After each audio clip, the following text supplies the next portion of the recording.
सबों को जय यीशु यीशु सहाय। Praise the lord. जय मसीह की। हम सब प्रार्थना योद्धा परिवार, हमारी अगुआ सिस्टर एस्थर, ब्रदर राज और हम सब मिलकर आज शाम की इस आराधना प्रार्थना में आप सबका हार्दिक स्वागत करते हैं। आशा करते हैं कि आप सब स्वस्थ होंगे, सुरक्षित होंगे और ईश्वर की शिक्षाओं के अनुसार जीवन जीने का प्रयास कर रहे होंगे।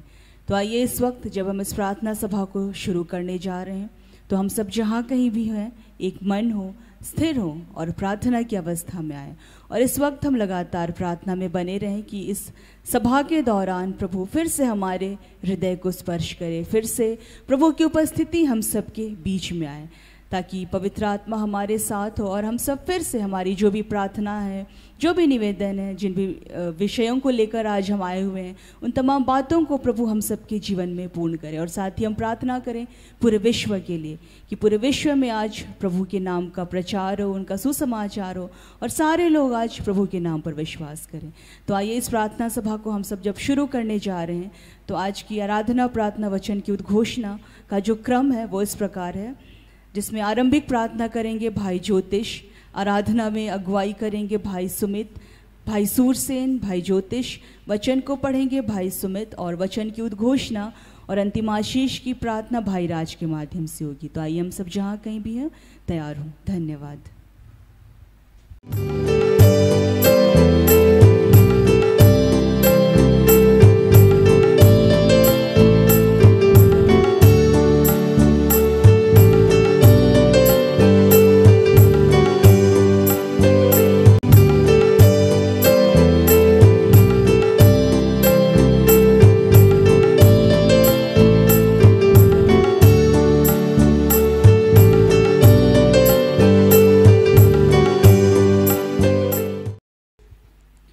फिर से सबों को जय यीशु, यीशु सहाय। Praise the lord. आइए हम लोग आराधना शुरू करने से पहले छोटी सी परमेश्वर से दुआ करेंगे ताकि वो हमें सामर्थ्य दे, बल दे, हम आराधना कर पाए, हम वचन को सुन पाए, हम अंतिम प्रार्थना में भाग ले पाए। आइए अपनी आँखों को बंद करें और अपनी हाथों को खुला छोड़े। इस पल उस परमेश्वर को धन्यवाद कीजिए क्योंकि वो परमेश्वर हमें हर एक उन आशीषों को दिया है, हर एक उन दान को दिया है, वरदानों को दिया है। हमारे जीवन में वो धन्यवाद कम पड़ जाता है। जिस प्रकार से परमेश्वर बचपन से लेकर आज तक हमें संभाला, हर एक खतरे से बचाया, हर एक बुराई से बचाया, हमारे परिवार को सुरक्षित रखा है। आइए इस पल के लिए परमेश्वर का धन्यवाद करते हैं। धन्यवाद करते हैं प्रभु परमेश्वर। हे प्रभु, इस सुंदर समय के लिए आपका धन्यवाद करते हैं। नित्य प्रतिदिन तो पिता हमसे प्रेम करता है प्रभु, इस बात के लिए आपका धन्यवाद करते हैं। धन्यवाद करते हैं सिस्टर एस्थर, ब्रदर राज के लिए धन्यवाद करते हैं। धन्यवाद करते हैं पिता, हम जीवित पाए जाते हैं, हमारी सांसें चलती है प्रभु, आपका धन्यवाद करते हैं। धन्यवाद करते हैं हम देख पाते हैं प्रभु परमेश्वर। धन्यवाद करते हैं हम बोल पाते हैं पिता परमेश्वर। धन्यवाद करते हैं हम चल पाते हैं पिता परमेश्वर। धन्यवाद करते हैं तू हमें पहनने को कपड़ा देता है। धन्यवाद करते हैं पिता, तू हमें खाने को भोजन देता है। धन्यवाद करते हैं प्रभु, तू हमें रहने के लिए पिता छत देता है प्रभु। धन्यवाद करते हैं पिता परमेश्वर हर एक उन्हें दानों के लिए, हर एक उन वरदानों के लिए। धन्यवाद करते हैं अच्छे माता पिता देने के लिए। धन्यवाद करते हैं अच्छे परिवारों को देने के लिए पिता। धन्यवाद करते हैं इस प्रार्थना योद्धा को देने के लिए। धन्यवाद करते हैं पिता अपने पुत्र यीशु को देने के लिए पिता परमेश्वर। हे प्रभु, हम किन किन बातों के लिए धन्यवाद दे पिता। हे पिता परमेश्वर, हम धन्यवाद देते देते थक जाएंगे प्रभु परमेश्वर, लेकिन तू हमें आशीष देते थकता नहीं प्रभु।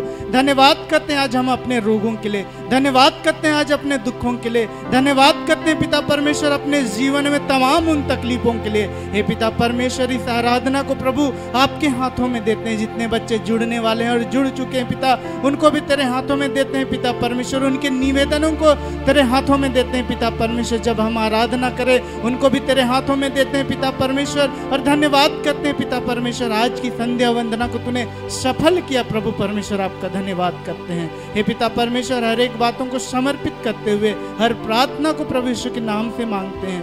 दया सुनिए और अनुग्रह से ग्रहण कीजिए। आमीन। इस वक्त में हर एक अपने मन, अपने हृदय को तैयार करेंगे और पिता यीशु को धन्यवाद देंगे कि पिता हमारे लिए पिता परमेश्वर अपने इकलौते पुत्र को दे दिया, और इसके कारण प्रभु आज हम सभी को जीवित पाए जाते हैं। सच में हमारी सांसें आज चल रही है तो ये प्रभु की कृपा है। इसलिए हम आइए इस पिता को धन्यवाद करेंगे, आइए पुकारेंगे, इस गीत के माध्यम से प्रभु को धन्यवाद देंगे।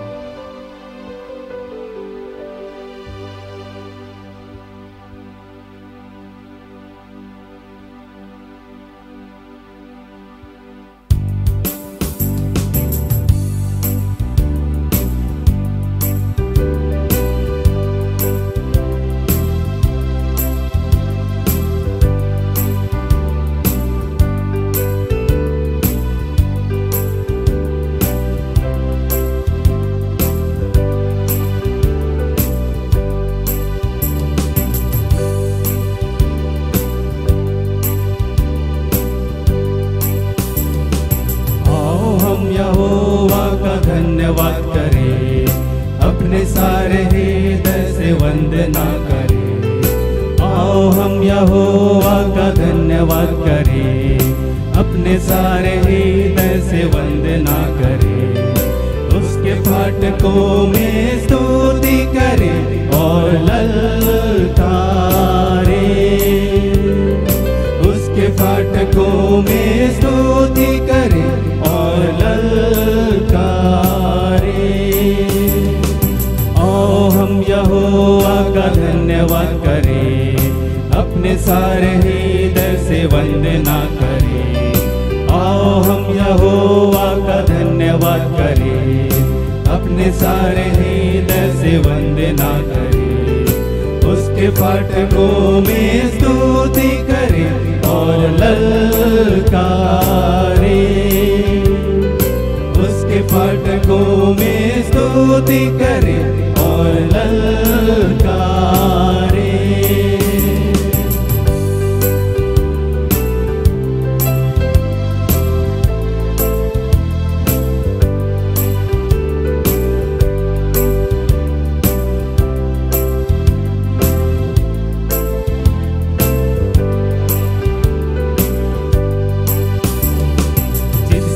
बनाया हमें वो है हमारा आधार, जिसने दी हमको सांस वो है हमारा उद्धार।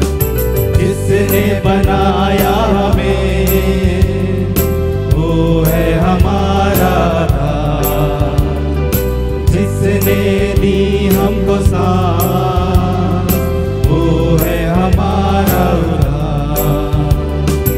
उसकी हो जय जय हो आराधना, जो है सबों का प्रधान। उसकी हो जय जय हो आराधना, जो है सबों का प्रधान। आओ हम यहोवा का धन्यवाद करें, अपने सारे हृदय से वंदना करें। आओ हम यहोवा का धन्यवाद करें, अपने सारे हृदय से वंदना करें। उसके फाटकों में स्तुति करें और ललकारें, उसके फाटकों में स्तुति करें और ललकारें।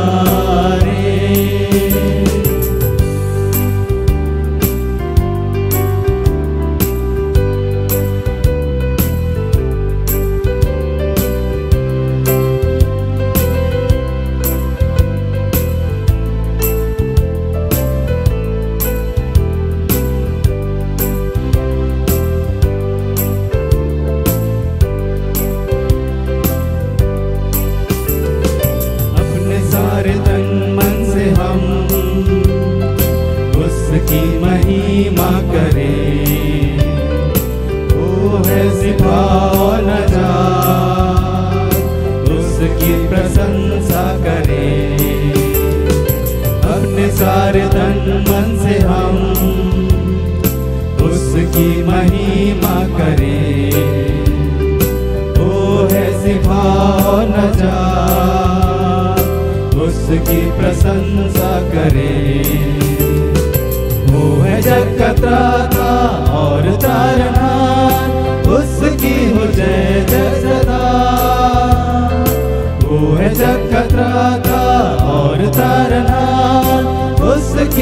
जय जय सदा।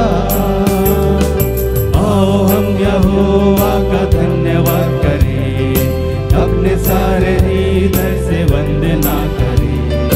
आओ हम यहोवा का धन्यवाद करें, अपने सारे हृदय से वंदना करें। उसके फाटकों में स्तुति करें और ललकारें, उसके फाटकों में स्तुति करें और ललकारें। आओ हम यहोवा का धन्यवाद करें, अपने सारे हृदय से वंदना करें। आओ हम यहोवा का धन्यवाद करें, अपने सारे हृदय से वंदना करें।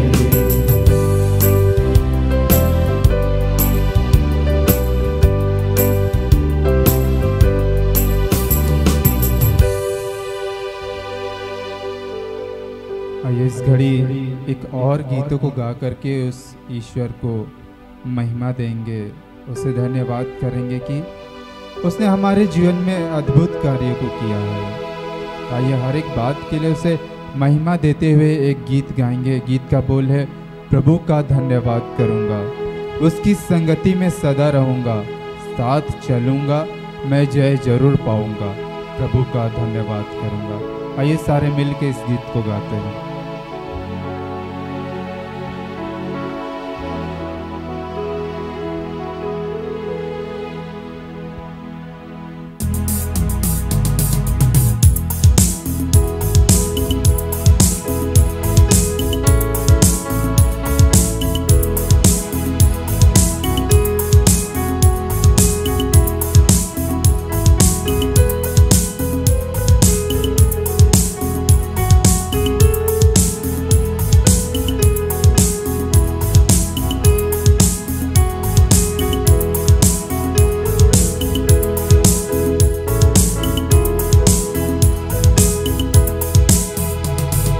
प्रभु का धन्यवाद करूंगा,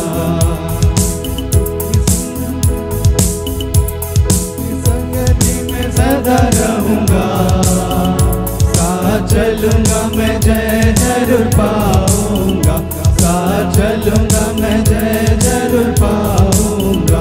प्रभु का धन्यवाद करूंगा, प्रभु का धन्यवाद करूंगा, उसकी संगति में सदा रहूंगा, साथ चलूंगा, मैं जय जरूर पाऊंगा, साथ चलूंगा, मैं जय जरूर पाऊंगा। प्रभु का धन्यवाद करूंगा।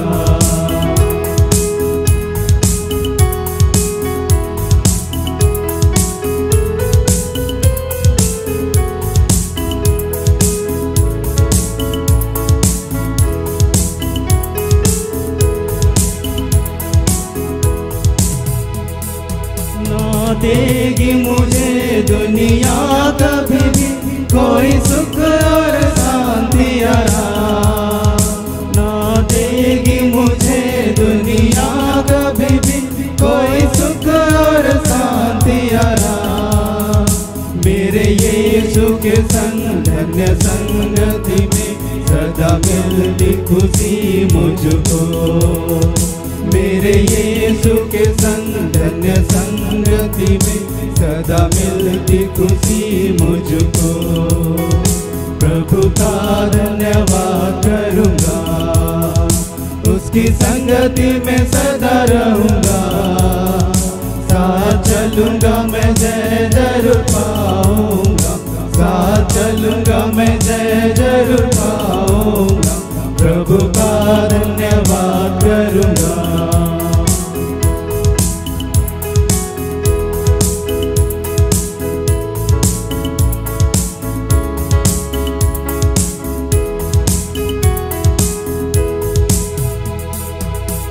मेरे जीवन में हर परेशानी में खुल जाता है आशा का द्वार, मेरे जीवन में हर परेशानी में खुल जाता है आशा का द्वार।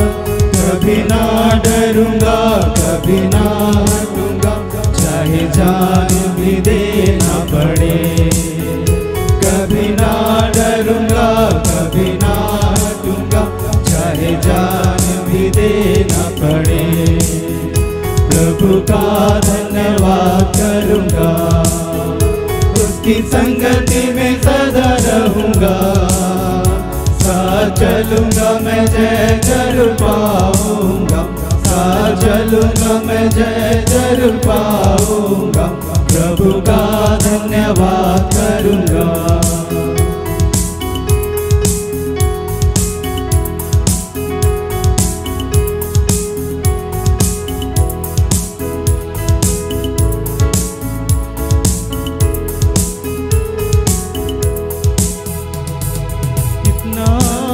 है वो कितना धन्य है वो, यीशु मेरे जीवन का साथी।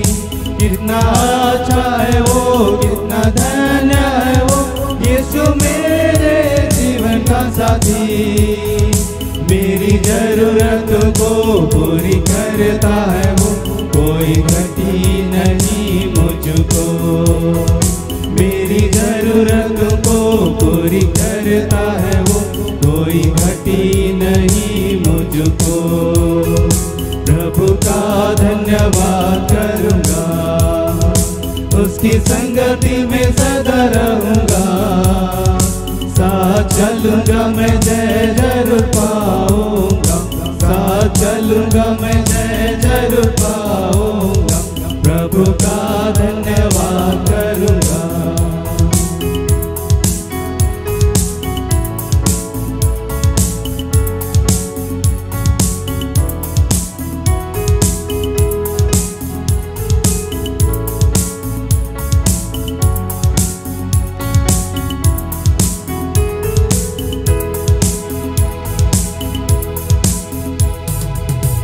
मेरी आयु की पग पग में सदा तेरी सेवा को पूरी करूंगा। मेरी आयु की पग पग में सदा तेरी सेवा को पूरी करूंगा। एक बत्ती के समान जलता रहूंगा, तेरी महिमा मेरी कामना। एक बत्ती के समान जलता रहूंगा, तेरी महिमा मेरी कामना। प्रभु का धन्यवाद करूंगा, उसकी संगति में सदा रहूंगा। साथ चलूंगा मैं जय जरूर पाऊंगा, साथ चलूंगा मैं जय जरूर पाऊंगा। प्रभु का धन्यवाद करूंगा।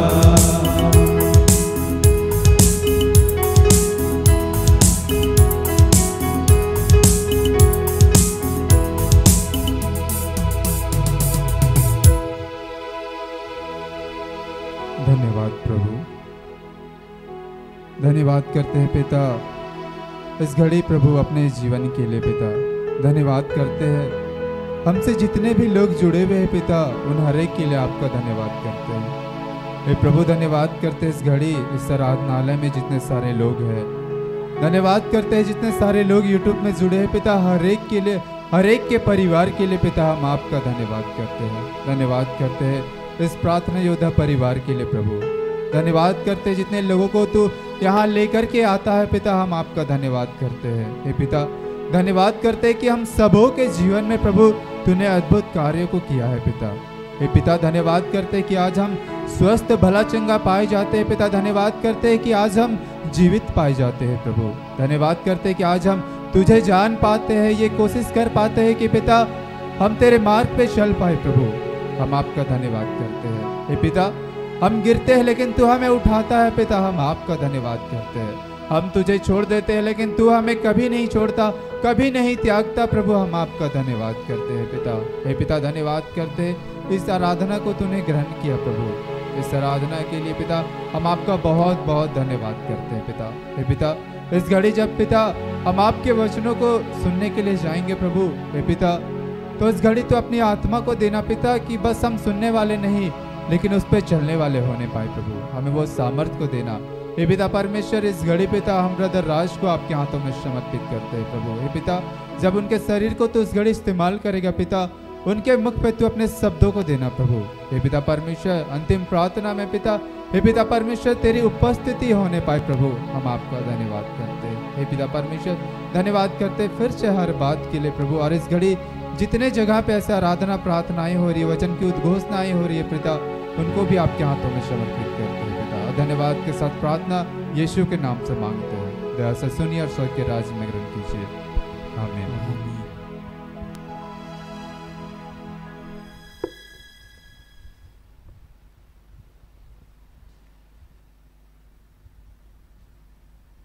इस घड़ी जो आज का वचन हमें दिया गया है वो है यशाया 25:1। उसमें ऐसा लिखता है, प्रभु तू ही मेरा ईश्वर है, मैं तेरी महिमा और तेरे नाम की स्तुति करूंगा, क्योंकि तूने निष्ठापूर्वक अपनी प्राचीन प्रतिज्ञाओं के अनुसार चमत्कारपूर्ण कार्य संपन्न किए हैं। यहाँ तक यह प्रभु की वाणी है। ईश्वर को धन्यवाद।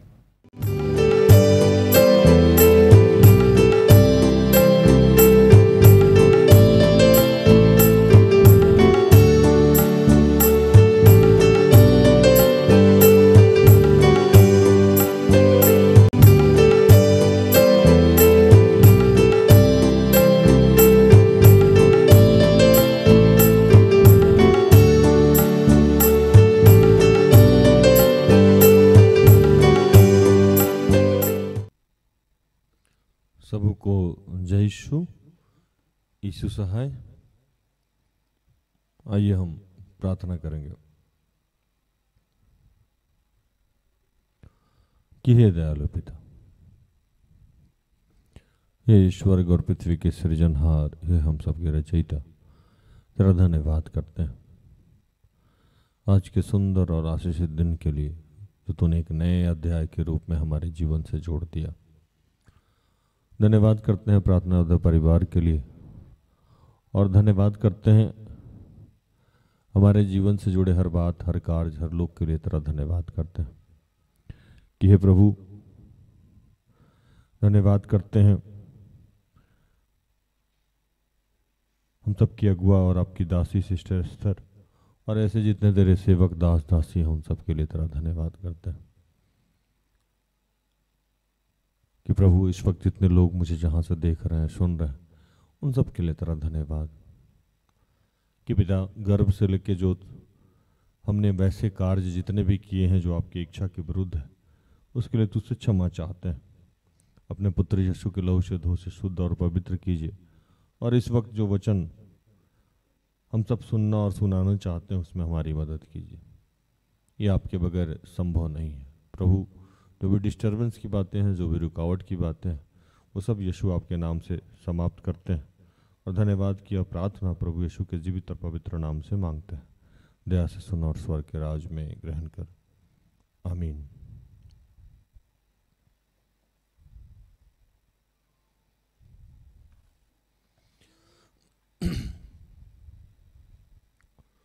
आज जो वचन मिला हम लोगों को यशाया 25:1। हे यहोवा, तू मेरा परमेश्वर है, मैं तुझे सराहूंगा और मैं तेरे नाम को धन्यवाद करूंगा, क्योंकि तूने आश्चर्य कर्म किए हैं, तूने प्राचीन काल से पूरी सच्चाई के साथ युक्ति की है।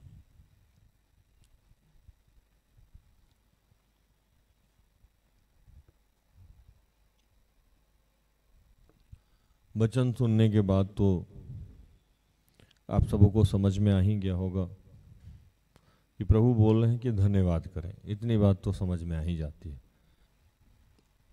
धन्यवाद करना इतना आसान कार्य नहीं। धन्यवाद करने से आदमी झुकता हुआ महसूस करता है। जिसकी झुकने की प्रवृत्ति नहीं है वो धन्यवाद भी नहीं कर सकता।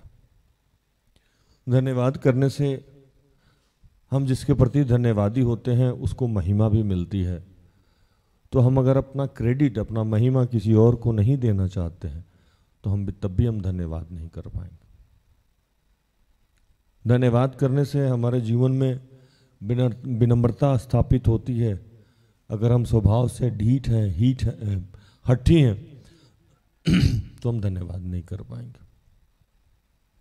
और आज कहीं ना कहीं हमारे रिश्ते में खोखलापन आने का एक मुख्य कारण ये है कि हम अपने रिश्ते के प्रति, हम अपने लोगों के प्रति, हम अपने घरों के प्रति, हम अपने माँ बाप के प्रति, हम अपने सहयोगी के प्रति, हम अपने अगुआ के प्रति धन्यवादी नहीं। आपको पता है कि एक छोटा सा थैंक यू आपके जीवन को बदल सकता है। आज जो रिश्ते में दरार है,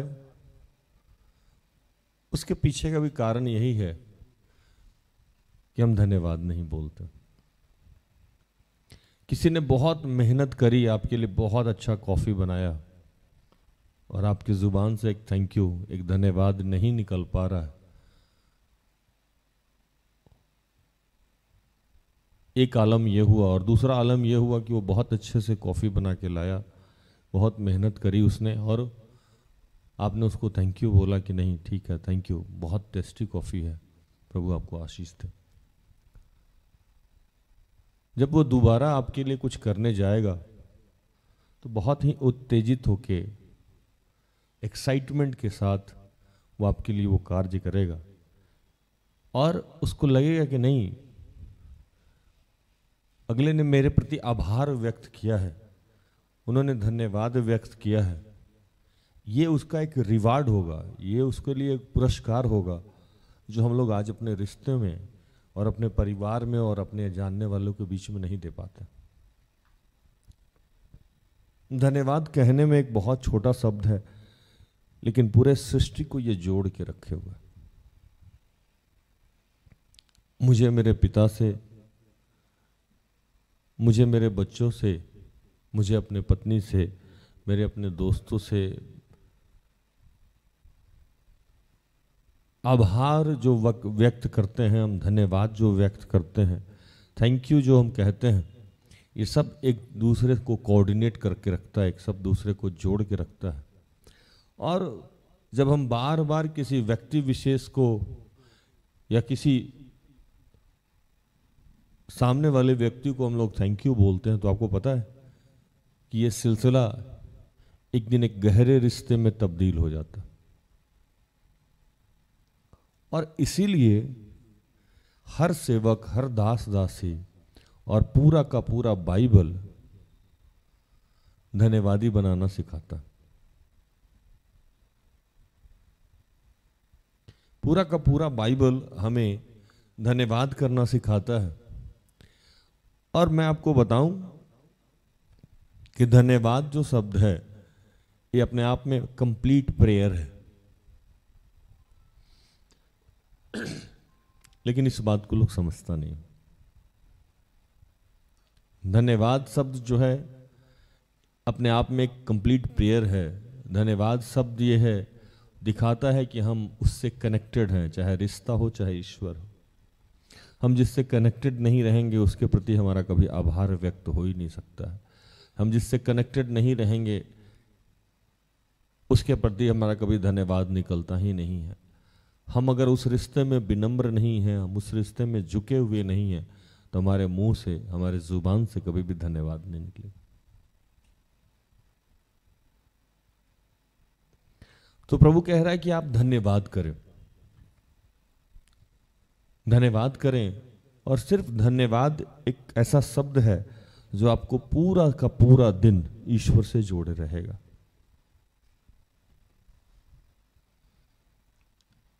और मैं अपने जीवन के पिछले कुछ अध्याय को जब खोलता हूं तो मुझे लगता है कि मैं कभी भी इस लायक नहीं था जहां मैं आज खड़ा हूं। वो गंदगी, ढंग से बोलना आता हो, न ढंग से चलना आता हो, वो तमाम गुनाह जो मैंने किए हैं, जो मुझे लगता है कि अगर यीशु नहीं रहता तो उसकी माफ़ी भी नहीं हो सकती है। क्योंकि मेरे पास इतने बैल बछड़े गाय तो थे नहीं, मैं कहाँ से देता। पहले के ज़माने में जब हम लोग पाप अंगीकार करने जाते थे तो जिस टाइप का पाप हुआ उस टाइप का कुछ लेके जाके बलिदान चढ़ाना पड़ता था। तो मैं कल रात में सोच रहा था, जब ये वचन मुझे मिला और मुझे दिया गया कि कल आप ही जाएंगे, तो मैंने सोचा कि मैं कैसे, कोई गरीब व्यक्ति अगर बहुत बड़ा पाप करता पिछले समय में तो वो क्या बलिदान देता। जैसे मजीसी के पास मान लो कि बड़ा कुछ है ही नहीं, पशु है ही नहीं, तो वो तो पहले धन्यवाद पाप स्वीकार करने की यही प्रथा थी पुराने नियम, कि हम जाते थे, बलिदान करते थे, पाप स्वीकार करते थे, उसका लहू निकाला जाता था और हमारे शरीर पे छिड़का जाता था, और ये शुद्धिकरण की एक तरीका होती थी। यही तरीका होता था ना, बाइबल पढ़े ना आप लोग। तो शुद्धिकरण का तरीका ये था कि आप जब जाएं, अंगीकार करें, जितना बड़ा पाप किए हैं उस हिसाब से आप कुछ लेके जाएं, कोई भी पशु पक्षी जो भी। अब कोई गरीब व्यक्ति बार बार पाप करेगा, कहाँ से कुछ लेके जाएगा। अब जिसको मान लो कि कबूतर खरीदने का औकात नहीं है, वो बड़ा सा कोई जानवर कहाँ से खरीदेगा। तो मैं यही सोच रहा था कि अगर यीशु नहीं आते तो हम लोगों में से कोई भी व्यक्ति कभी भी स्वस्थ नहीं रहता। पहला आलम क्या रहता कि हम में से कोई भी व्यक्ति कभी भी स्वस्थ नहीं रहता, क्योंकि बाइबल लिखता है कि जो पाप करेगा वो चिकित्सक का हाथ में पड़ेगा। हम लोग सियाने लोग हैं, पाप करते हैं शाम में, और थोड़ी देर बाद हम लोग यीशु के नाम से माफ़ी मांग लेते हैं, निकल जाते हैं।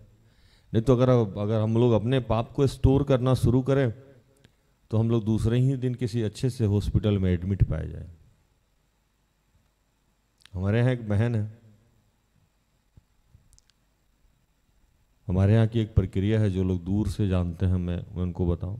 इस सिस्टर एस्थर के माध्यम से वचन मिलता है, जो भी हमारे कोर मेंबर हैं या जो भी लोग लेना चाहता है उनके लिए वो रोज़ वचन लिखती हैं, और वचन लिखते हैं तो उस वचन के माध्यम से लोग मेरे पास आता है और पवित्र आत्मा मेरे माध्यम से समझाता है कि आज आपको ये करना है और आज आपको ये नहीं करना है। आज प्रभु की इच्छा आपसे ये है और ये नहीं है, ये मानने की बात है। तो हमारे बच्चे विश्वास करते हैं। तो एक बहन है, जब भी उसको वचन में डांट पड़ता है तो पड़ती है कि डांट पड़ा है, और मेरे पास पहुंचने से पहले वो क्षमा मांगना शुरू करती है। इतना अधिक क्षमा मांगती है और इतना गिड़गिड़ा के क्षमा मांगती है यीशु के नाम से कि जब वो मेरे पास पहुंचती है तो मुझे व्याख्या नहीं मिलता, क्योंकि वचन में दंड है और पवित्र आत्मा मुझे कुछ बता नहीं पा रहा है। तो मैं रिपीट जब वचन लेता हूँ तो 5 या 10 मिनट में उसका वचन बदला हुआ रहता है, और सिस्टर एस्थर अब उसको आशीष का वचन देती है। ये कैसे संभव हुआ? उसके माफी नामे से। और ये कौन दिया माफी? यीशु के माध्यम से। अब हमारे जीवन में हम सबसे बड़ा धन्यवादी हमें किस बात के लिए होना चाहिए कि पृथ्वी पे पिता ईश्वर ने यीशु को भेजा। ये हमारे जीवन के लिए सबसे बड़ी उपलब्धि है। इस बात के लिए हमें रोज धन्यवाद करना चाहिए कि अगर यीशु नहीं रहता तो जिस हिसाब से अभी पाप होता है पृथ्वी पे, और मैं बताता हूं ना कि पाप करने का तरीका अब स्टैंडर्ड हो गया है। पहले लोगों को पाप करने के लिए जुगाड़ की जरूरत होती थी, अब पाप करने के लिए जुगाड़ की जरूरत नहीं।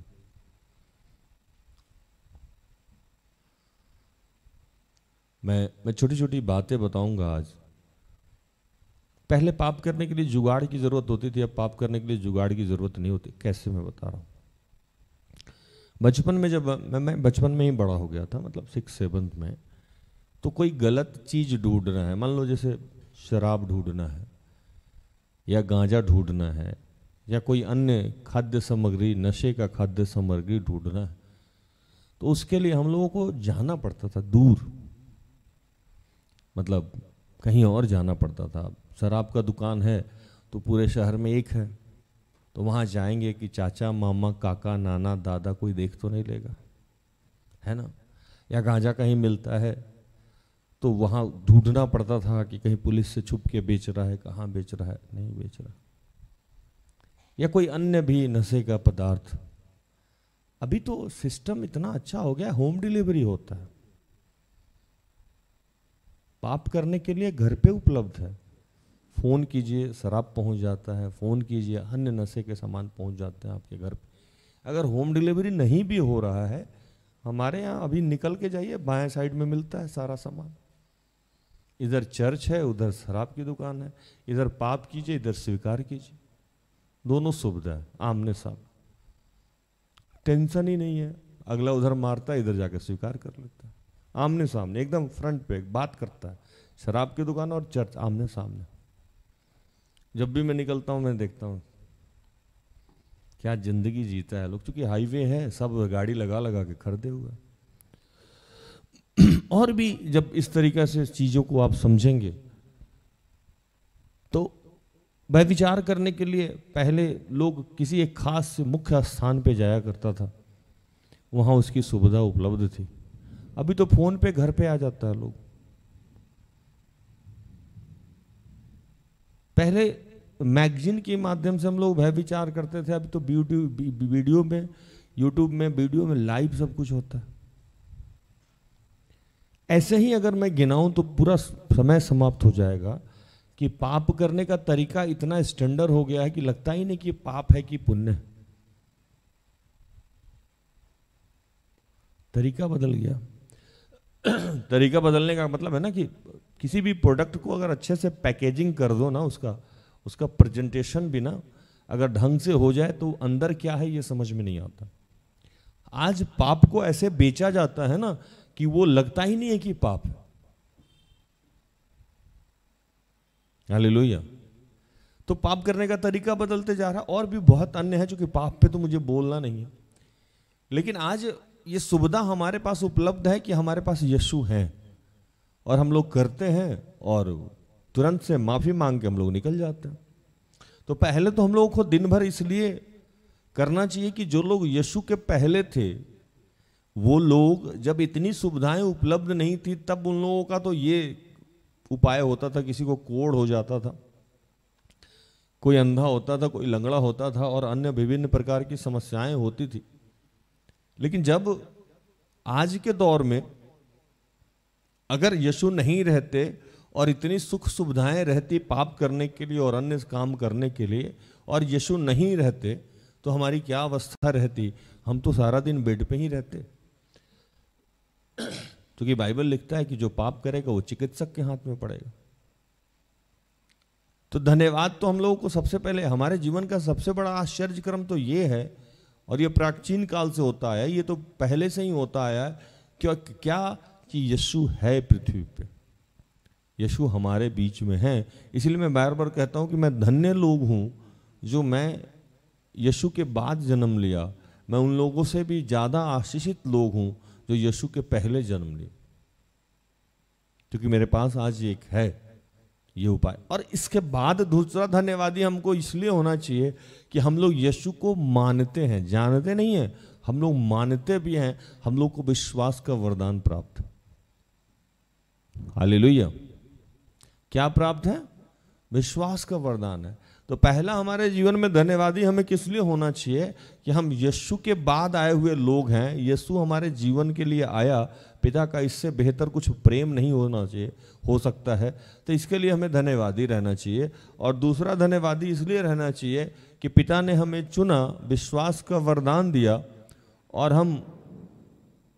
हम यीशु को जानने वाले लोग हैं। उनके नाम में क्या सामर्थ है इसका उपभोग करने वाले लोग हैं, इसका इस्तेमाल करने वाले लोग हैं, और उसके इस्तेमाल के द्वारा आज हम सुरक्षित हो जाते हैं। जैसे वो मेरी बहन सुरक्षित हो जाती हैं, कुछ भी गलत की और माफी मांग के निकल जाती। आज हम लोग भी कुछ भी गलत करते हैं, माफी मांग के निकल जाते हैं। अगर ये प्रक्रिया हमारे जीवन में नहीं रहती तो हम सबका क्या होता। आपको मैं एक बात बताऊं, जो लोग यीशु को नहीं जानते हैं, जो लोग यीशु को नहीं मानते हैं, बाइबल लिखता है कि उन पे दंड नहीं लागू होता,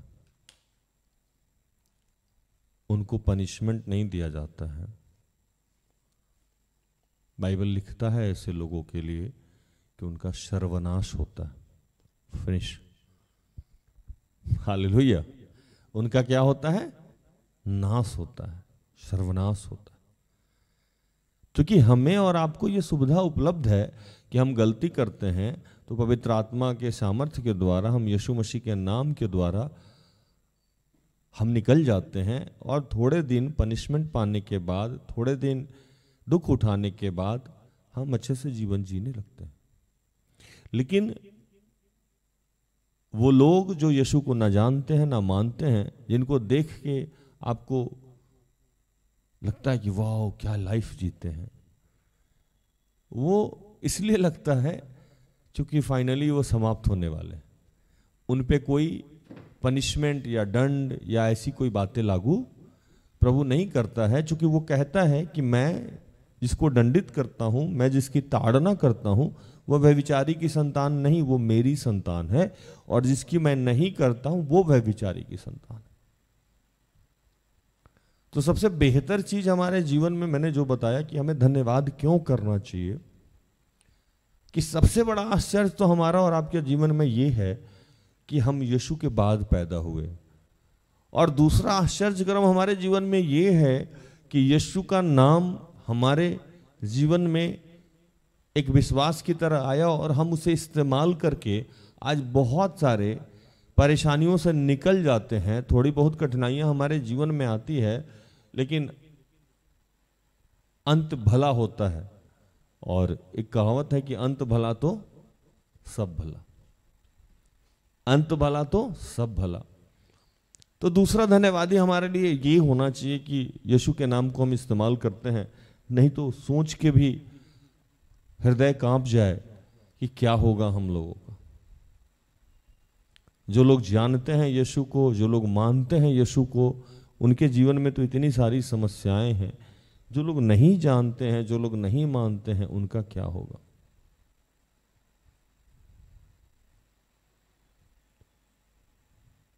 आज मैं सोच रहा था कि हम अपने मेरे रिलेटिव में बहुत सारे लोग हैं, बहुत सारे धनी लोग हैं,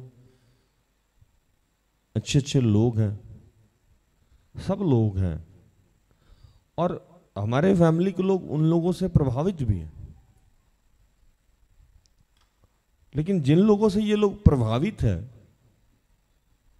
जैसे मेरे पिताजी के एक मित्र हैं, खुद भी शिक्षक हैं, उनकी पत्नी भी शिक्षिका है, उनका एक बेटा है इंजीनियर है, उनके भाई विधायक हैं।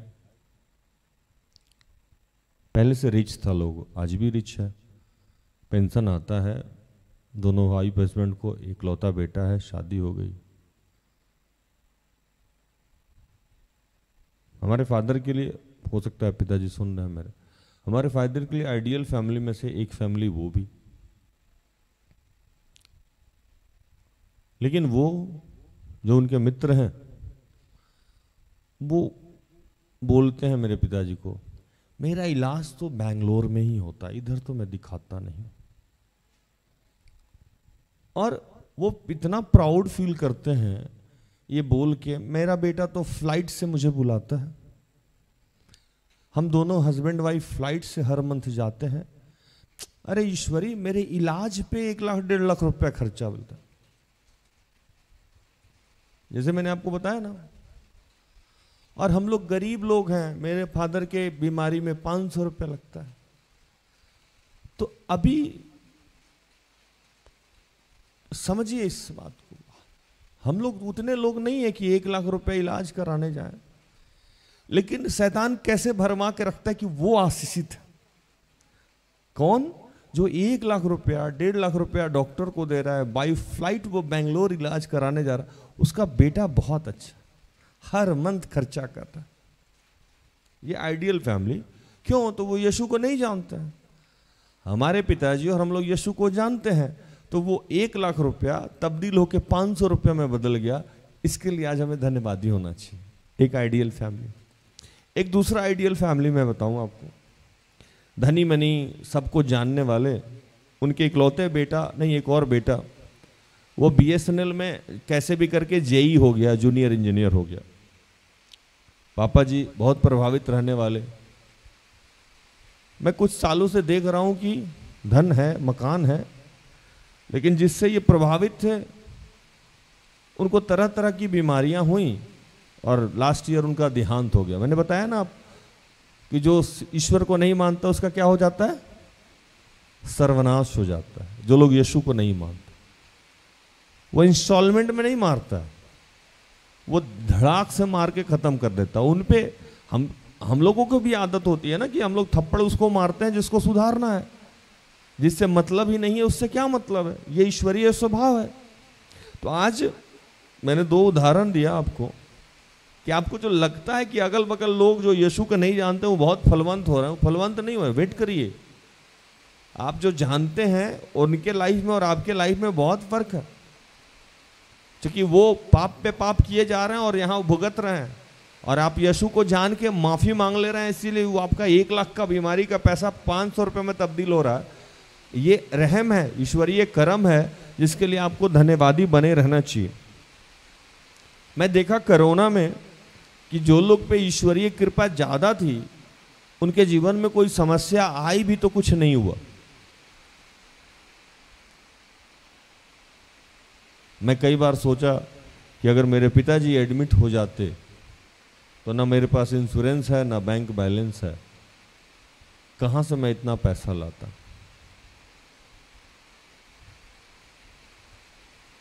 कहां से मैं इतना पैसा लाता कि मैं उनका इलाज कराता। मेरी माँ को कुछ हो जाता या मुझे ही कुछ हो जाता तो जितना रुपया इलाज में लग रहा था पहले कोरोना, जब फर्स्ट टाइम कोरोना आया था और स्थिति ये थी कि लोग मरे जा रहे थे, उस समय मेरे बहुत जानने वाले लोगों का देहांत हुआ और वो नहीं रहे।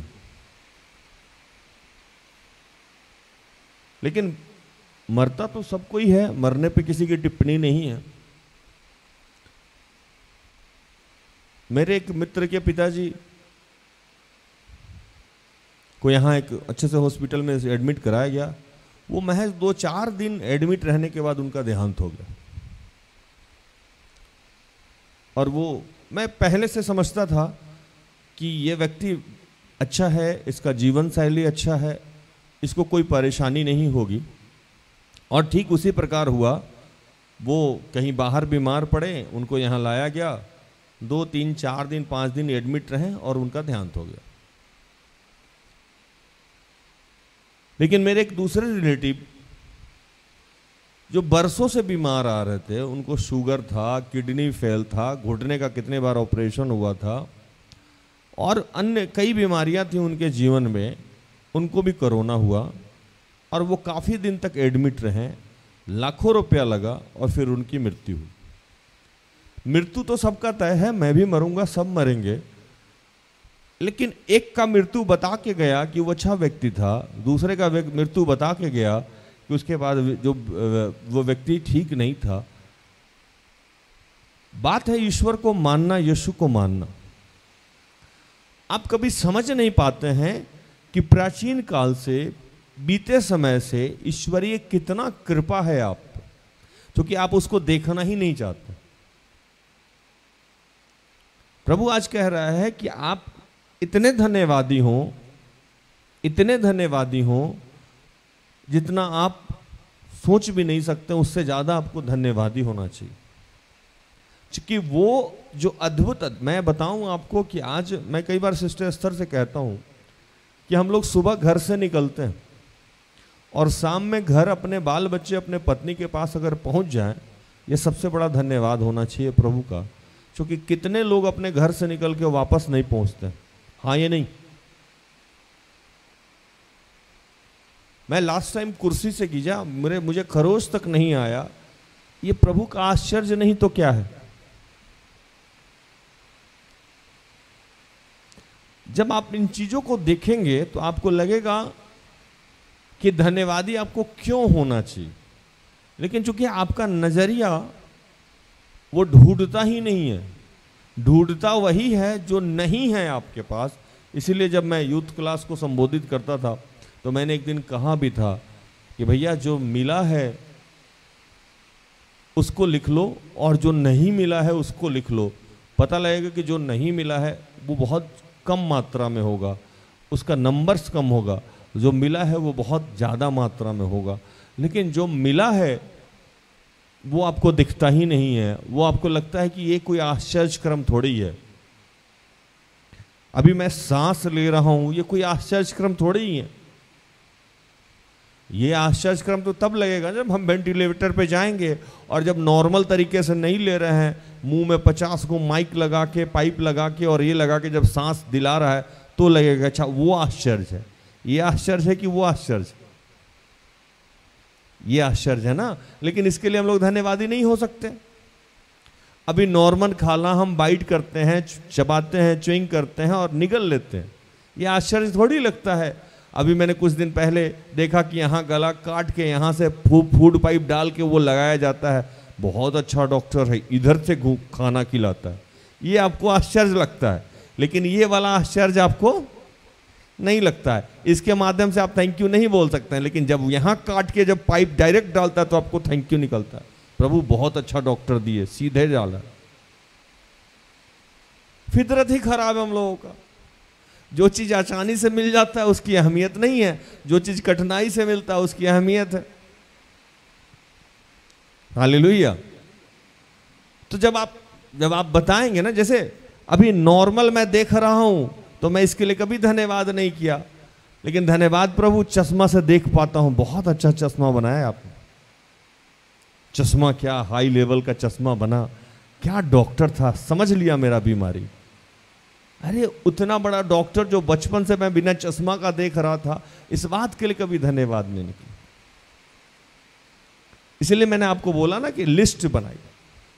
हाथ अच्छे से मूवमेंट कर रहा है, कभी धन्यवाद नहीं निकला।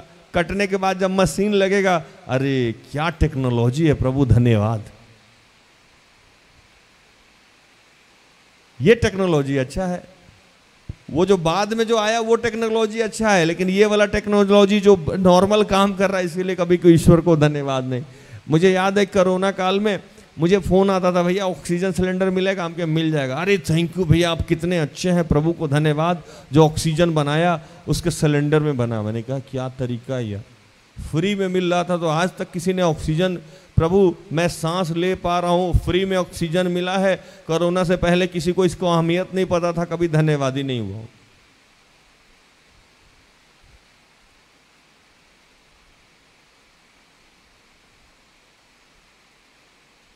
लकड़ी जब हम लोग पुराने जमाने में पुआल से खाना बनाते थे, लकड़ी ऐसे ही नॉर्मली मिल जाता था, उस समय कोई धन्यवादी नहीं।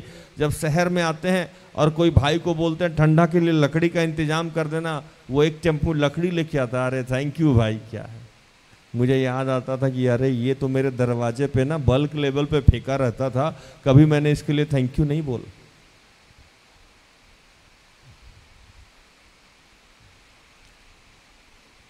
तो धन्यवादी, मैंने इसीलिए बोला ना आपको शुरू में कि धन्यवादी होना एक उदारता दर्शाता है जो हमारे जीवन से समाप्त हो रहा है।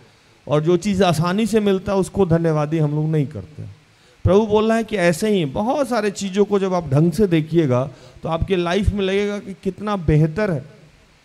जब हमारे यहाँ लोग आते हैं, पिछले दिनों में कुछ लोग आए, कुछ डॉक्टर्स आए मेरे पास और कुछ फोटोज दिखा रहे थे। एक बच्चे का फोटो मैंने देखा जो नवजात शिशु है, और वो ऐसे उसका बॉडी था जैसे किसी पेड़ के ऊपर छाल लगा हो। छाल समझते हैं ना, कबर, वो सब तरफ चारों तरफ लगा हुआ है। डॉक्टर कहता है ये लाइलाज है और ऐसे ही बढ़ेगा। मैं रो पड़ा। मैं कई बार डर जाता हूँ। मैं कांटा टोली से गुजरता हूँ, जब भी मेरी गाड़ी खड़ी रहती है तो एक व्यक्ति आता है और मैं कुछ सोच रहा था, अचानक से खटखटाया गाड़ी। जब मैं पीछे पलट के देखा, मैं डर गया। उसके मुंह से इतना सारा कुछ बाहर निकला हुआ था, शायद उसे माउथ कैंसर है या कुछ है। इतना सारा कुछ बाहर उसका ऐसे लटका हुआ था और वो भीख मांग रहा। तो प्रभु आज बता रहा है कि प्राचीन काल से, बीते समय से मैंने आपके जीवन में इतने सारे आश्चर्य कर्म किए हैं।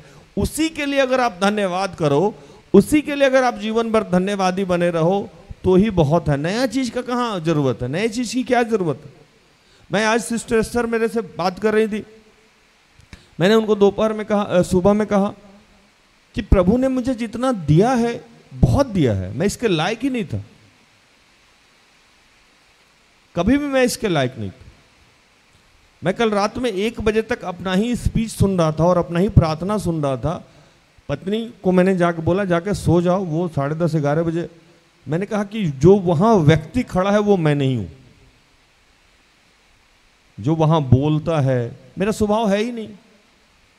मुझे तो हंसने के लिए हंसाने में आपको बहुत सारा समय लग जाएगा।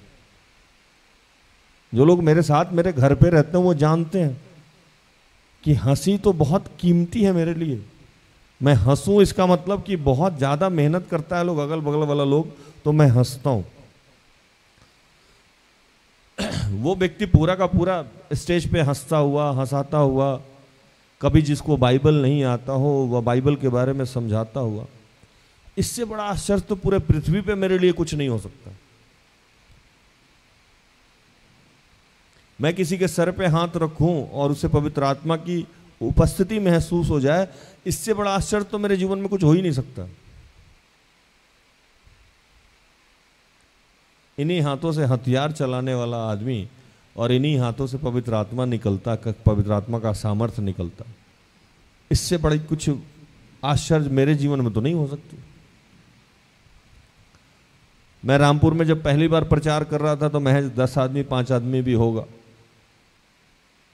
और कांटा टोली में मैं जहां प्रचार करना शुरू किया वहां मुझे खड़े होने की जरूरत नहीं, जगह नहीं थी। कई बार होता था कि बारिश में नाली का पानी निकलता रहता था और वो बाहर फ्लो हो जाता था, तो उस दिन मैं सिस्टर एस्थर को प्रचार करने के लिए बोलता था क्योंकि वो रोड है, वो रोड पे पानी भर जाता था और भरने के बाद अंदर वाले नाली से ओवरफ्लो होके फ्लोर पे आने लगता था। तो मैं, ज्योतिष भाई और हमारे टीम के बहुत सारे भाई लोग, हम लोग बाहर का नाली जो नगरपालिका को साफ करना है उसको हम लोग डंडा से ठीक करते थे ताकि अंदर का जो हमारे घर का नाली का पानी है वो बाहर है। और तब हम लोग प्रोग्राम करते थे, 40 आदमी 50 आदमी 60 आदमी में वो पूरा खचाखच भर जाता था। 100 आदमी तो मेरे लिए बहुत होता था, लगता था कि पूरा हाउस पैक हो गया। अभी जहां मैं खड़ा हुआ तेज बारिश हो रही है। हमारे यहाँ जब बारिश होता था तो हम लोगों को कोई प्रोग्राम करना पड़ता था तो 7 दिन पहले से हम लोग 10 दिन पहले से तैयारी करते थे, वहाँ तिरपाल लगाते थे, उसको सजाते थे, फिर उसको खोलते थे। मैं आज बोला सिस्टर एस्थर को, प्रभु ने मुझे बहुत दिया, इसके लायक मैं कभी भी नहीं था। मिट्टी के घर से पेंट हाउस का सफर मैंने अभी तक तय किया, इसके लायक मैं नहीं था। बचपन में साइकिल किसी और से मांग के चला करता था, कार किसी और का लेके मैं सीखा था।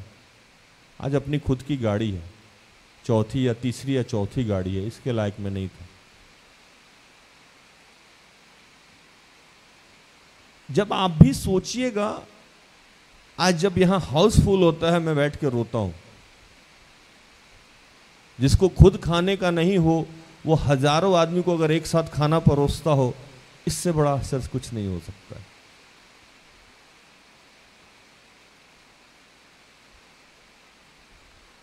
आप जीवन को वैसे देखते ही नहीं है, देखिएगा तो आपको लगेगा कि आपका जीवन, आपका खुद का जीवन अपने आप में बहुत बड़ा आश्चर्य है। और ये काम प्राचीन काल से पहले से ही होता आ रहा है आपके जीवन में। आपने अपना नजरिया बदल दिया है। जैसे मैंने आपको बताया ना कि आज बहुत सारे लोग अपने दोस्त की तारीफ इसलिए करते हैं कि वो बेंगलोर जा रहा है, उसका बच्चा इलाज करवाता है, वो फ्लाइट से जाता है, 1 लाख रुपए इलाज में लगता है। मैं कभी कभी सोचता हूं ये कौन सी तारीफ की बात है। मेरे पापा से दूसरे वाले भाई हैं, चाचा हैं, वो जगह जगह डॉक्टर से दिखाते थे और मेरे ही घर में आके मेरी माँ को समझाते थे, इंडिया का टॉप मोस्ट डॉक्टर है, मैं दिखा के आ रहा हूँ। मैं जब से बच्चे से जवान हुआ मैं उनको रोज इलाज ही कराता देखता हूँ और इस बात को वो तारीफ बोलते। मेरे दादाजी 2 भाई, एक मेरे सगे दादाजी और दूसरे साहब इंजीनियर साहब। मैं शिकायत नहीं कर रहा हूँ अपने परिवार का, मैं सच्चाई बयां कर रहा हूँ क्योंकि इससे कहीं सीखने को मिले आप लोगों को। कुछ कड़वा सच सुनना चाहिए। मैं जब आया तो मैं सिस्टर एस्थर को बोला कि आज मैं बहुत थका हुआ हूँ, मुझे बाइबल पढ़ने का भी समय नहीं मिला, मैं क्या बोलूँगा जाके। लेकिन प्रभु तो प्रभु है। छोटी सी कहानी सुना के समाप्त करता हूँ कैसे हमारा नज़रिया बदला हुआ।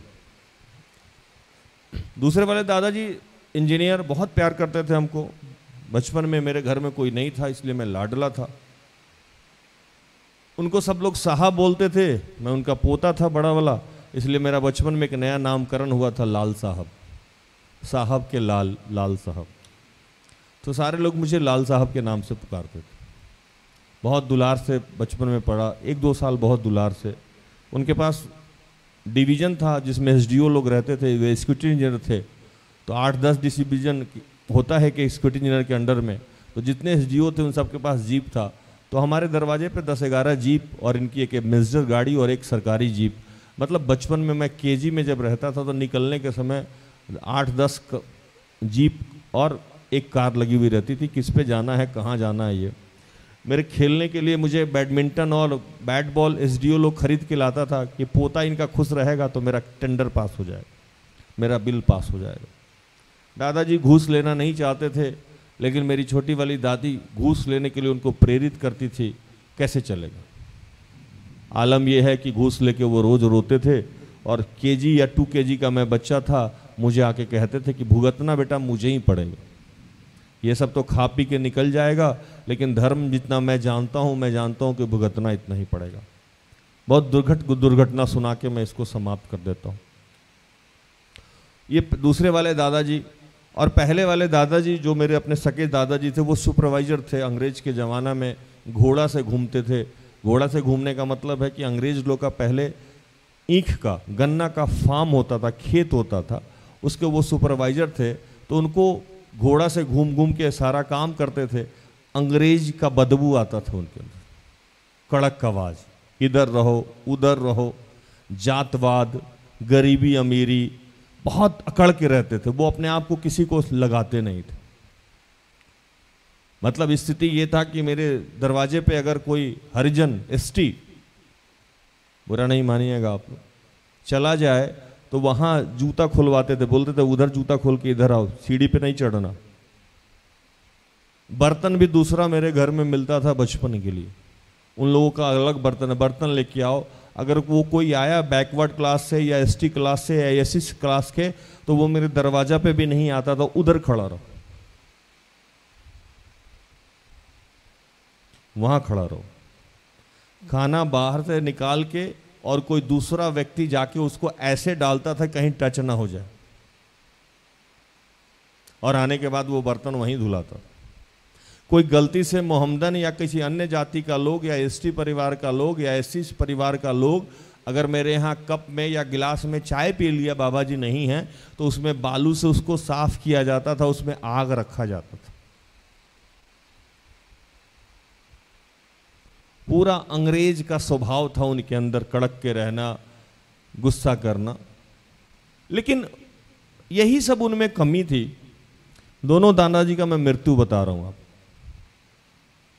बड़े वाले दादाजी को, छोटे वाले दादाजी को लीवर कैंसर हो गया, जबकि उनके खाने का तरीका भी मैं बता दूं जिसको लीवर कैंसर हुआ। गैस्ट्रिक के पेशेंट थे। मैं जब 2 में था, केजी में था, तो देखता था कि जीतन नाम का एक नौकर था वहाँ, स्कूटी इंजीनियर थे तो नौकर का कोई कमी नहीं था। तो वो क्या करता था कि आटा गूंथ के उबालता था पहले। जब आटा आधा घंटा उबल जाता था तो उसका लोइया बना के रोटी बनाता था। कद्दू खरीदा जाता था।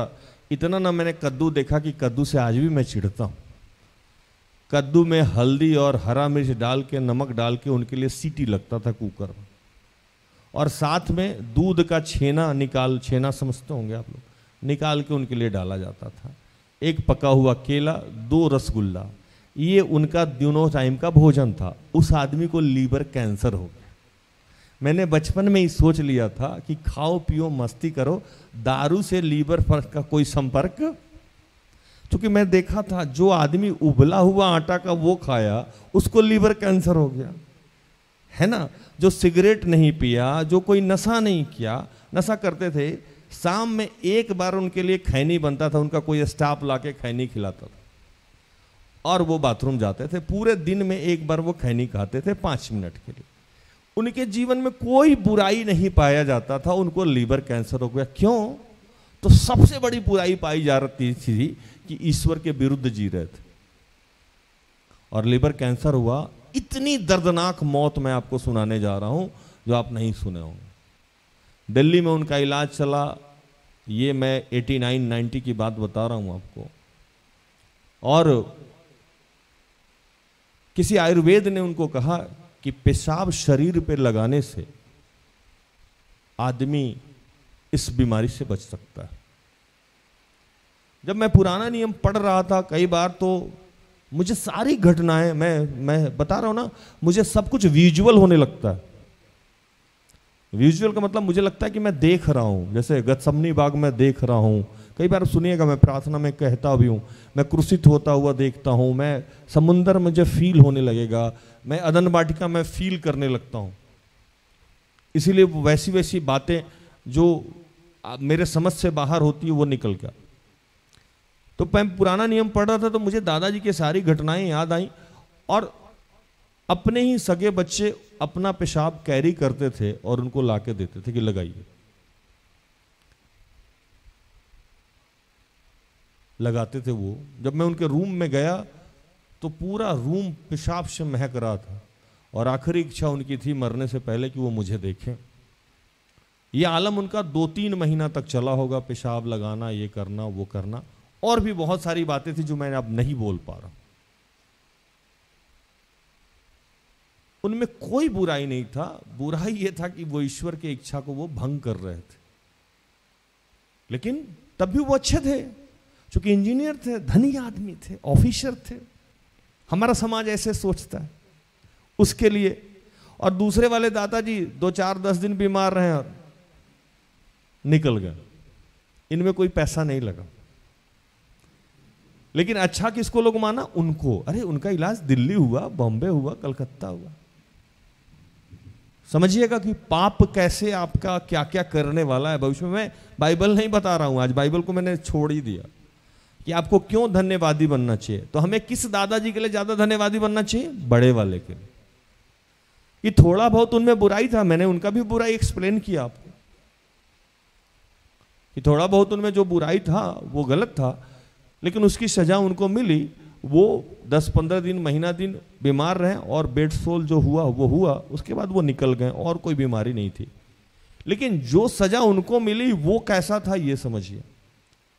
लेकिन आज भी जब हम देखते हैं कि हमारे घर में, गांव में, समाज में तारीफ होता, अरे इंजीनियर साहब क्या थे, मैंने कहा क्या प्रभु, कैसे आंख पे पर्दा बांध के लोगों को रखे। तो धन्यवादी बनिए। आप बहुत सारे चीजों से बचने वाले हैं। अगल बगल में जो लोग हैं जिसके जीवन में परेशानी नहीं है, जो कार से घूम रहा है, जो जीप से घूम रहा है, अचानक उसका विलय हो जाएगा, आपको पता ही नहीं। मैंने बताया ना, अचानक मेरे दादाजी एससी होके प्रमोशन होके बेतिया गए थे और वो ज्वाइन तो किए, लेकिन चार्ज देने आए थे, यहाँ ज्वाइन करके चार्ज देने आए थे और वो फिर जाके वहाँ रीज्वाइन नहीं कर पाए, वो चले गए। और दादाजी, मुझे याद है कि वो अभी तो रिटायर भी नहीं हुए थे, उनके जो नौकरी का 4-5 साल 6 साल बचा ही होगा, 10 साल, मतलब 50-55 की उम्र में उनका देहांत हो गया। और मेरे दादाजी जो बड़े वाले दादाजी से, वो 80 साल 85 साल या हमको लगता है 90 साल हो के जिए। और जब तक जिए चलते जिए, मतलब चल के अपना सारा काम वाम किए, साइकिल चलाते थे, चुस्त दुरुस्त थे। लेकिन उनकी बुराइयां मैंने आपको बताई। धन्यवादी बनना चाहिए। प्रभु की बहुत सारी कृपा है आपके ऊपर, लेकिन क्यों? क्योंकि ये सारा आश्चर्य आपको नहीं दिखेगा ना, दिखने नहीं देता है। आपकी आंखें बंद करके रखी गई है। आज अपने आंखों को खोलिए, आप देखिए, जब अपनी बेटी को देखिए वो स्वस्थ चल रही है तो धन्यवाद कीजिए। आपकी पत्नी है, देखिए कि कैसी है, धन्यवाद कीजिए। आपके माँ बाप हैं, कैसे हैं, दूसरे से तुलना कर लीजिए, धन्यवाद कीजिए। आपका पति है, धन्यवाद कीजिए। आपके घर की बहुत सारी ऐसी चीजें हैं जो अगर आप आत्मिक आंख खोल लीजिएगा, ढंग से सोचने लगेगा तो लगेगा कि इससे बड़ा आश्चर्य कुछ नहीं होता है। आप खुद में, अपने आप में एक आश्चर्य। और ये प्राचीन काल से, बचपन से होता आया। हालेलुया। प्रभु कह रहा है कि छोटी छोटी चीज़ों के लिए धन्यवाद कीजिए। इसीलिए मैं आज सिस्टर एस्थर को कह रहा था कि मैं अपने आप में बहुत बड़ा आश्चर्यक्रम हूँ। प्रभु इतना बड़ा भवन दिया, आपके जैसा अगुआ दिया, इतने सारे लोग मुझे प्यार करने वाले हैं। मैंने इसके लिए कभी भी कुछ नहीं किया। प्रभु मैं संतुष्ट हूँ। आगे जब उसको जो कराना होगा करा लेगा। जब मुझे कांटा टोली से यहाँ लाया तब भी उसमें भी मेरा कोई अपना अहमियत नहीं था। आज यहाँ पहुँचाया है, आज मैं यूट्यूब पे हूँ, आपके साथ हूँ। रोज 1000-1500 लोग लाइव सुनता है मुझे। ये मेरे लिए अपने आप में आश्चर्यक्रम है। मैं बचपन में देखता था कि कोई आदमी का अखबार में फोटो आता था, हम लोग पूरे गांव में बताते थे, अरे फोटो आया, फोटो आया, फोटो आया, फोटो आया, फोटो आया। 6 महीना तक फोटो आया है ना, 6 महीना तक हम लोग दिखाते थे फोटो आया। अखबार में नाम, एक चैप्टर भी था आया। जब टीवी आता था बचपन में हम लोग किसी को टीवी पे देखते थे, अरे ये टीवी पे आता है आदमी। अरे भैया मैं रोज टीवी पे आता हूं। ये सबसे बड़ा आश्चर्य है, हाँ या नहीं? दुनिया के किसी भी कोने में बैठ के आप मुझे सुन रहे होंगे, इससे बड़ी आशीष मेरे लिए क्या हो सकती है? और टॉपिक होता है ईश्वर के बारे में। मैं समझाता हूं और समझता हूं किस बारे में? ईश्वर के बारे में। ईश्वर का स्वभाव, ईश्वर के आचरण। जिस बदलाव की मैं बात कर रहा हूं, अगर वो सही में आपके लिए, आपके जीवन में बदलाव हो जाए तो इससे बड़ा खुशहाल कोई नहीं हो सकता। इस पे हम बात करते हैं। इससे बड़ा आशीष क्या हो सकता है? इससे बड़ा आश्चर्यक्रम क्या हो सकता है? मुझे तो सिर्फ इसीलिए ही धन्यवादी रहना पड़े कि प्रभु ने मुझे इस काम के लिए चुना।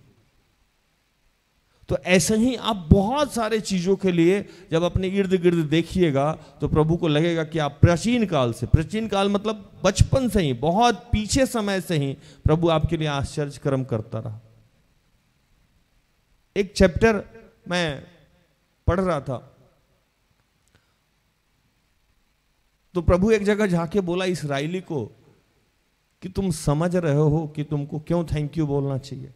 दिन भर तुम लहसुन, प्याज, धनिया, तेजपात करते रहते हो, है ना? ये नहीं खाने को मिला, वो खाने को नहीं मिला। बादल का खंभा चलता है वो तुमको दिखता नहीं है ना, रोशनी निकलता है वो तुमको दिखता नहीं है। तुम्हारे वस्त्र पुराने नहीं होते हैं, वो जैसे जैसे तुम्हारा साइज बढ़ता है वो तुमको दिखता नहीं। मन्ना बरसाया जाता है वो तुमको दिखता नहीं है। जो तुमको मिलता है उसके लिए तुम कभी थैंक यू नहीं बोलते हो, जाके मूसा पे भिड़ जाते हो। तुम्हारा औकात सिर्फ इतना है, जानते हो? जब तुम्हारे बाप दादा इस्राएल में जब गुलाम बन के गए थे तो उनकी संख्या कितनी थी, कभी तुमको याद है? ये लोग बोला नहीं। तो बोला कि तुम लोग आज जो लाखों के संख्या में घूम रहे हो, अगर इस्राएल में हम नहीं साथ दिए रहते ना, सिर्फ 70 लोग था। कितना लोग था? सिर्फ 70 लोग। जब तुम गुलाम थे ना वहां, तब भी मैं ही तुमको बचाया था। और तुम्हारी संख्या कितनी थी? 70 थी। पढ़िए, एक भी तो वचन पढ़ लीजिए। व्यवस्था विवरण 10:22।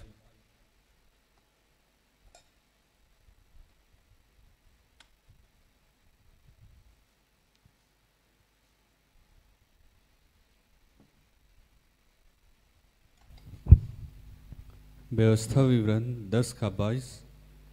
तेरे पुरखा जब मिस्र में गए तब 70 ही मनुष्य थे, परंतु अब तेरे परमेश्वर यहोवा ने तेरी गिनती आकाश के तारों के समान बहुत कर दिया है। यहाँ हालेलुया। उस समय 70 ही थे। अगर हम उस समय नहीं बचाते, जहां तुम फिरौन से गुलाम थे ना, समाप्त हो गए रहते।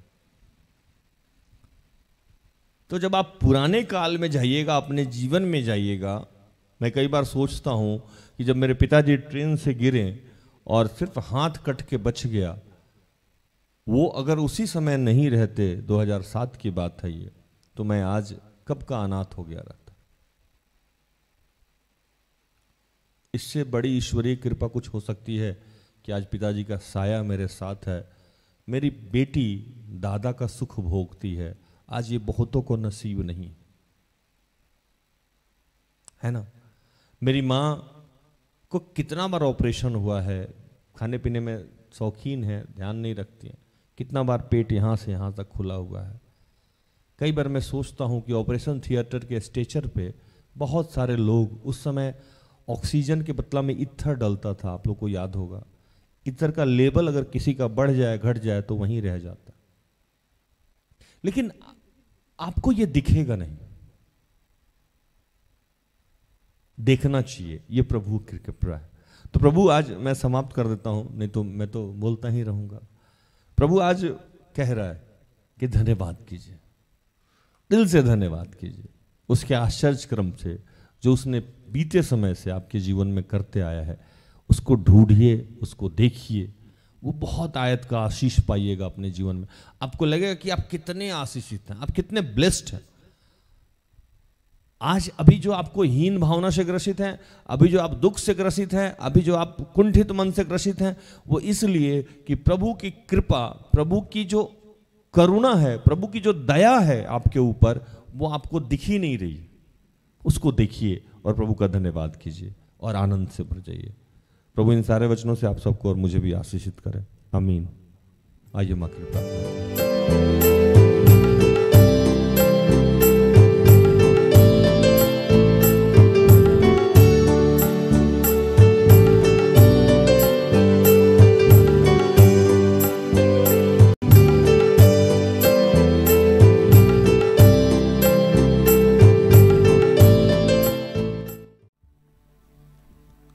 आइए हम प्रार्थना करें।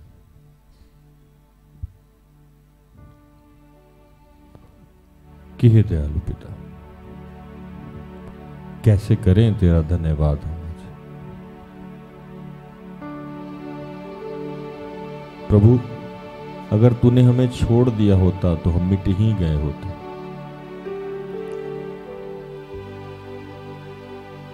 तूने अगर हमारा साथ नहीं दिया होता तो हमारा कोई अस्तित्व नहीं होता प्रभु, हम तो गर्भ में ही समाप्त हो जाते प्रभु।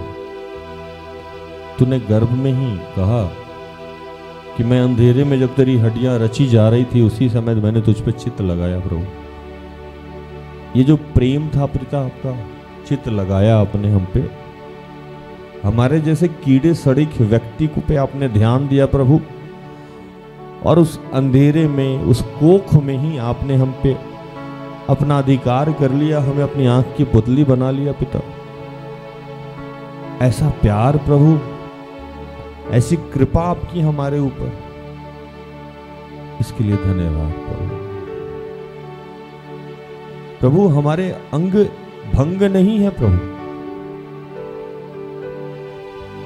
हम चल सकते हैं पिता, हम अपने हाथों से कुछ भी कर सकते हैं, हमारी जिह्वा स्पष्ट उच्चारण करती है पिता, हमारे आंख की रोशनी अब तक बनी हुई है प्रभु, हमारे शरीर की तमाम इंद्रियां प्रभु सुचारू रूप से काम कर रही है प्रभु। कितनी बीमारियां आई पिता, कितने वायरस आए जो लोगों को डराया प्रभु, कितने लोग परिवार के पहले 10 थे, अब 5 हो गए, 6 हो गए, 4 हो गए, 3 हो गए प्रभु।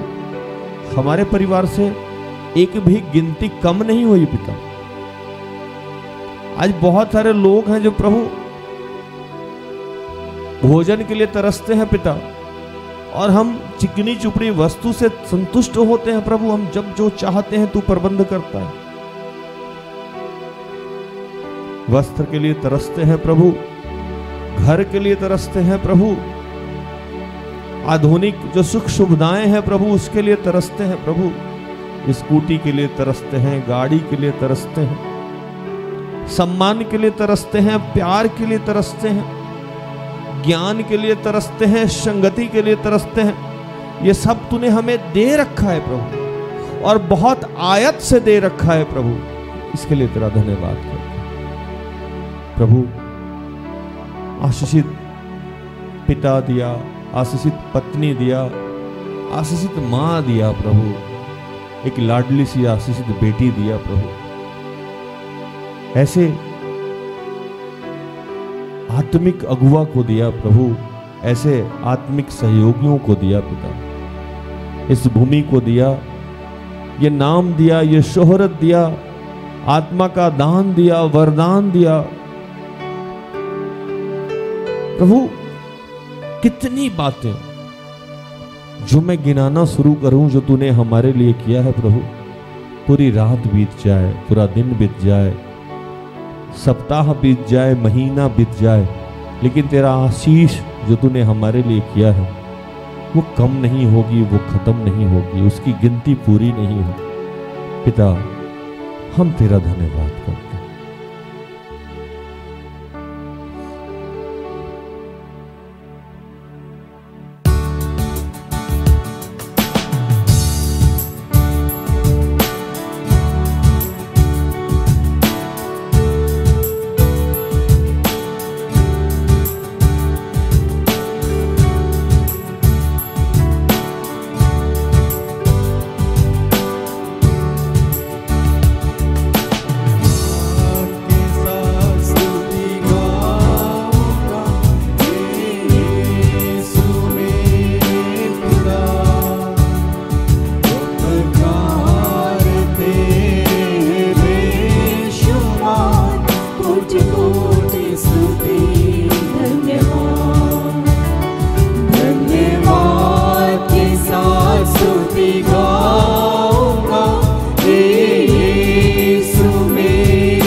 हे दयालु पिता, तेरा धन्यवाद करते हैं। हर दुर्घटना से, हर परेशानी से, हर क्लेश से बचाया और हमारे जीवन में उन लोगों को दिया जो हमारे आत्मिक उन्नति का कारण बनते हैं प्रभु, इसलिए आपका धन्यवाद करते हैं। धन्यवाद करते हैं पिता, आज जिनका जन्म दिवस है, शबनम, ऐसे जितने लोग हैं उन सबको तेरे हाथों में समर्पित करते हैं पिता।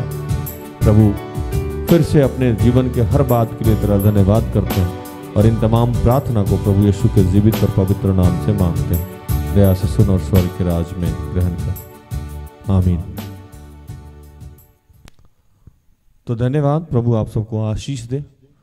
आशा करते हैं कि आज के प्रार्थना से, आराधना से, वचनों की उद्घोषणा और अंतिम प्रार्थना से प्रभु ने आप सबको स्पर्श किया होगा।